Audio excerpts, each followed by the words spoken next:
Hello friends, आप सभी का अपने यूट्यूब चैनल आरके क्लासेस में बहुत बहुत स्वागत है। तो आज के इस वीडियो में हम लोग देखने वाले हैं क्लास 10th का जो बायोलॉजी है उसका फर्स्ट चैप्टर का जितने भी महत्वपूर्ण ऑब्जेक्टिव इस चैप्टर से बनने वाले हैं आप सभी के एग्ज़ाम पॉइंट ऑफ व्यू से, वह ऑब्जेक्टिव मैं आप सभी को बताने वाला हूँ इस वीडियो में। आप सभी अगर अभी तक इस चैनल पर नए हैं तो चैनल को सब्सक्राइब ज़रूर कर लें और बेल आइकन की घंटी ज़रूर दबा दें और इस वीडियो को अपने दोस्तों तक ज़्यादा से ज़्यादा शेयर कर दें। जितने भी ग्रुप में आप लोग जुड़े हुए हैं उस ग्रुप में भी इस वीडियो को डाल दें। चलिए वीडियो शुरू करते हैं। तो आज का जो फर्स्ट क्वेश्चन है वो फर्स्ट क्वेश्चन है दोस्तों,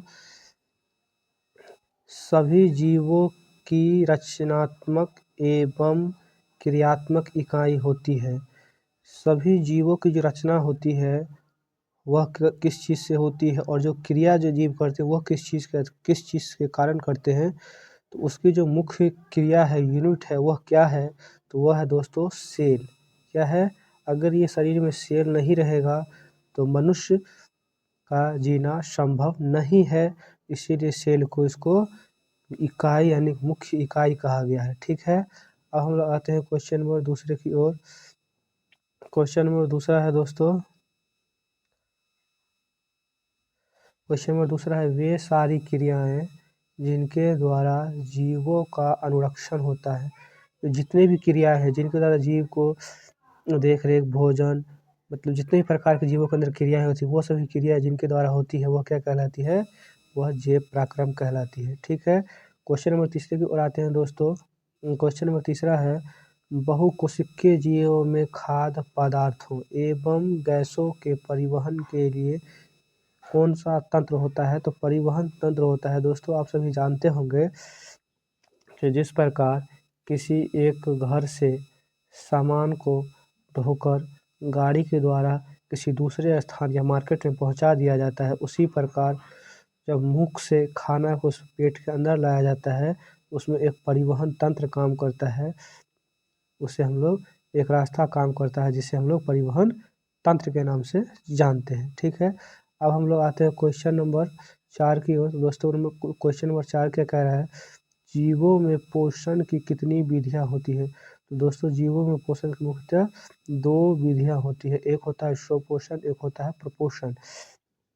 अब हम लोग देखते हैं दोस्तों क्वेश्चन नंबर 5, वे जीव जो अपना भोजन स्वयं बना लेते हैं, स्वयं बनाते हैं या बना लेते हैं, वह या वे क्या कहलाते हैं? तो वे जीव जो है दोस्तों स्वपोषी कहलाते हैं, जो अपना भोजन बनाने के लिए किसी दूसरे जीव जंतु पर आश्रित नहीं रहते हैं, वे स्वपोषी कहलाते हैं। आप उत्तर ले लीजिए उसमें पेड़। स्वपोषी में उदाहरण में है क्या? पेड़। पेड़ जो है दोस्तों मनुष्य पर निर्भर नहीं रहता है अपना भोजन बनाने के लिए। जब सूरज निकलेगा ये खुद अपना खाना बनाना शुरू कर देता है। ठीक है, अब हम लोग आते हैं क्वेश्चन नंबर 6 की ओर। दोस्तों क्वेश्चन नंबर 6 है, वे जीव जो अपना भोजन स्वयं नहीं बनाते हैं। अभी पढ़ा आपने जो स्वयं बनाते हैं भोजन, अभी है छठा नंबर क्वेश्चन जो अपना भोजन स्वयं नहीं बनाते हैं, तो वे क्या कहलाते हैं? वे प्रपोषी कहलाते हैं। क्या कहलाते हैं? प्रपोषी। जैसे इसका बढ़िया उदाहरण है दोस्तों मनुष्य, आप ले लीजिए। जो दोस्तों मनुष्य है ना, वो पेड़ पौधे पर किस पर निर्भर करता है? ये जो है आपको पेड़ पौधे पर, किस पर? पेड़ पौधे पर मेनली रूप से निर्भर करता है। अब हम लोग आते हैं क्वेश्चन नंबर 7 की ओर। क्वेश्चन नंबर 7 है प्रपोषण। क्या है क्वेश्चन नंबर 7? प्रपोषण कितने प्रकार के होते हैं? तो प्रपोषण दोस्तों मुख्यतः 3 प्रकार के होते हैं। कितने प्रकार के होते हैं? प्रपोषण 3 प्रकार के होते हैं। अब हम लोग आते हैं क्वेश्चन नंबर 8 की ओर। तो क्वेश्चन नंबर 8 दोस्तों है, पेड़ पौधे भोजन के रूप में क्या बनाते हैं? तो जो पेड़ पौधे अपना खाना जो बनाते हैं, जिस प्रकार से मनुष्य अपने खाना दाल चावल सब्जी रोटी इस प्रकार से बनाते हैं, उसी प्रकार पेड़ पौधा एक ही प्रकार का खाना बनाते हैं, वो है ग्लूकोज। जिसका रासायनिक सूत्र होता है ग्लूकोज का C6H12O6। ये दोस्तों 3 स्टार मार्क क्वेश्चन है, ये आप लोग के एग्जाम में पूछा जा सकता है। अब हम लोग आते हैं क्वेश्चन नंबर 9 की ओर। प्रकाश संश्लेषी अंग किसे कहते हैं?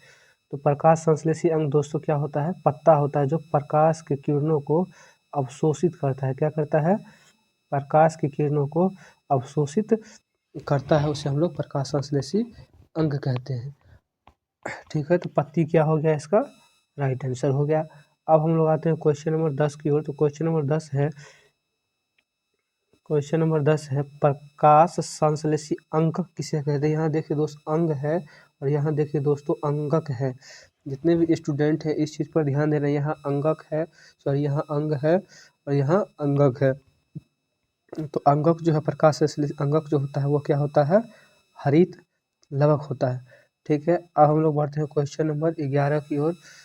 तो क्वेश्चन नंबर 11 जो है दोस्तों वो है पत्तियों में छोटे छोटे छिद्र को क्या कहा जाता है। आप सभी कोई भी पत्ती उठा कर देखिएगा, उसमें पत्तियों के बीच में कुछ इस प्रकार के छिद्र होते हैं। यहाँ पे कुछ इस प्रकार के छिद्र होते हैं। ये जो होते हैं ये रंध्र या स्टोमाटा होते हैं। क्या होते हैं, ये रंध्र या स्टोमाटा होते हैं। अब हम लोग क्वेश्चन नंबर 12 देखते हैं प्रकाश संश्लेषण के लिए कितने तत्वों की आवश्यकता होती है। तो दोस्तों प्रकाश संश्लेषण के लिए मुख्यतः 4 तत्वों की आवश्यकता होती है, जो कि यहाँ इसका करेक्ट आंसर है। ये भी क्वेश्चन दोस्तों 12 नंबर क्वेश्चन VVI क्वेश्चन है, 3 स्टार लगा लीजिए इस पर भी। अब हम लोग आते हैं क्वेश्चन नंबर 13 की ओर। क्वेश्चन नंबर 13 है पत्तियों का रंग हरा किसके कारण होता है। जो पत्तियां जो होती है वो हरा क्यों होती है, वो पीला ही क्यों नहीं होती है। तो इसका मुख्य कारण है क्लोरोफिल। किसके कारण होती है, क्लोरोफिल या पर्णहरित के कारण जो पेड़ पौधों की पत्तियां होती है वह हरी होती है। क्वेश्चन नंबर 14 है वायुमंडल में कितना प्रतिशत कार्बन डाइऑक्साइड यानी कि CO2 यानी कि कार्बन डाइऑक्साइड मौजूद है यानी पाया जाता है। तो इसके पाया जाता है 0.3%, 0.03% इतना ये वायुमंडल में पाया जाता है। अगर आप सभी को ये वीडियो अच्छा लग रहा हो, आप सभी वीडियो को सब्सक्राइब चैनल को सब्सक्राइब जरूर कर दें और वीडियो को लाइक शेयर और कमेंट दोस्तों ज़रूर करें, ताकि मेरा मोटिवेशन बना रहे, मुझे मोटिवेशन मिले और मैं इसी प्रकार से आप सभी को अच्छे अच्छे कंटेंट प्रोवाइड कराता रहूँ। अब हम लोग आते हैं अगले क्वेश्चन की ओर। क्वेश्चन नंबर 15 है दोस्तों हमारा।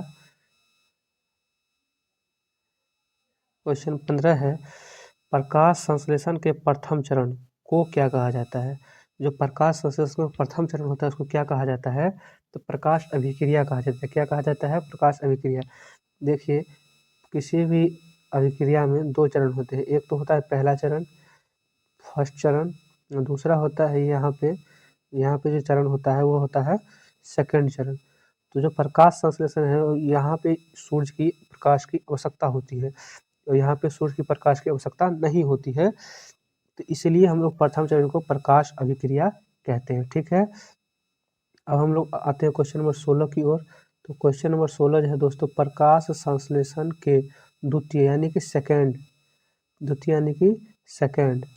क्या कहें, सेकंड चरण को क्या कहा जाता है। तो द्वितीय चरण में प्रकाश, अभी मैंने बताया द्वितीय चरण में आप सभी को प्रकाश की आवश्यकता नहीं होती है, इसीलिए हम लोग इसे अप्रकाश अभिक्रिया कहते हैं। ठीक है, द्वितीय चरण को।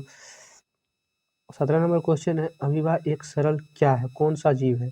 तो वह एक प्राणी समपोषी जीव है। क्या है, प्राणी समपोषी जीव है। अब क्वेश्चन नंबर 18 है अमीबा भोजन ग्रहण किसके द्वारा करता है। जो अमीबा जो होते हैं वो अपना भोजन किसके द्वारा ग्रहण करते हैं। जैसे मनुष्य अपना भोजन मुख से ग्रहण करते हैं, मुख के द्वारा ग्रहण करते हैं, उसी प्रकार अमीबा जो है अपना भोजन कुटपाद के द्वारा ग्रहण करते हैं। किस चीज़ के द्वारा, कुटपाद के द्वारा अमीबा अपना भोजन ग्रहण करते हैं। अब हम लोग बढ़ते हैं क्वेश्चन नंबर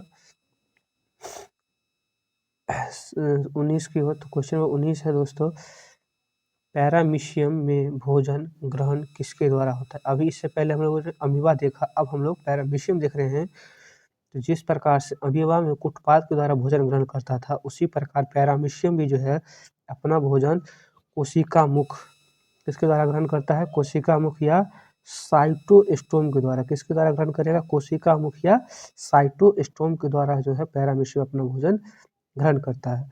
अब हम लोग बढ़ते हैं क्वेश्चन नंबर 20 की ओर। तो क्वेश्चन नंबर 20 है दोस्तों, जंतुओं में भोजन के पाचन के लिए अंग होता है, वह क्या कहलाता है? जो देखिए दोस्तों, एक मिनट,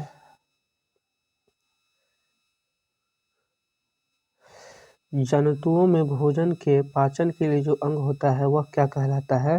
तो दोस्तों वह जो होता है वो आहार नाल कहलाते हैं। क्या कहलाते हैं? वह आहार नाल कहलाते हैं। ये जो आहार नाल है, ठीक है। अब हम लोग बढ़ते हैं क्वेश्चन नंबर 21 की ओर। आहार नाल की लंबाई कितनी होती है? लगभग में इसका बताना है दोस्तों। लगभग में इसकी लंबाई होती है 8 से 10 मीटर के आसपास आहार नाल की लंबाई होती है। अब हम लोग देखते हैं क्वेश्चन नंबर 22।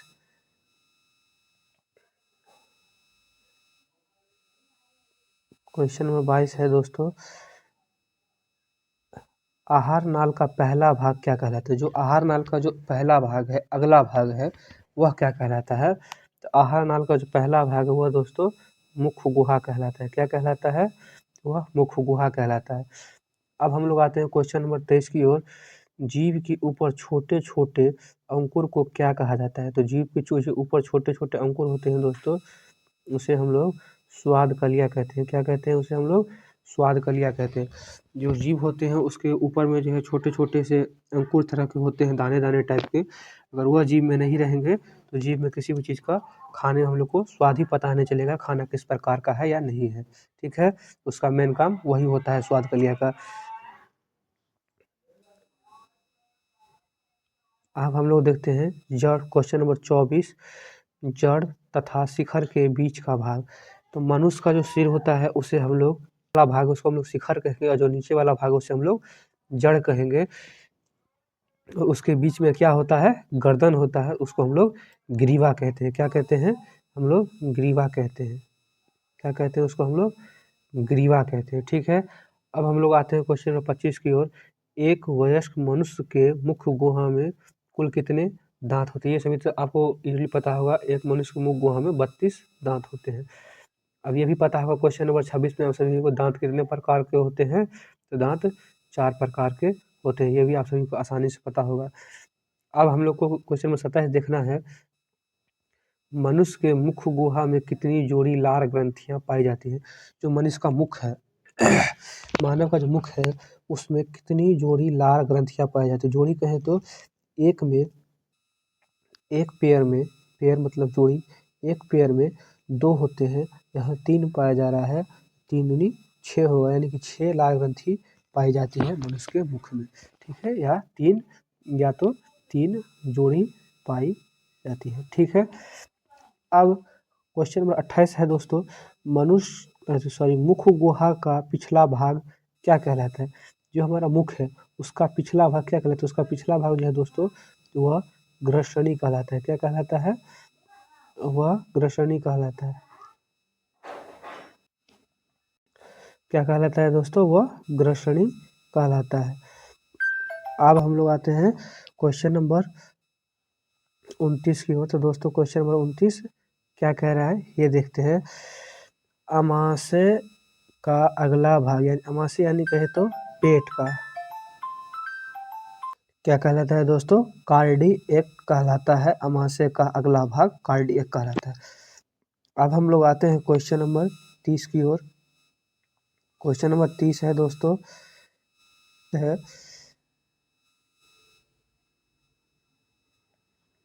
अमाशय का पिछला भाग क्या कहलाता है?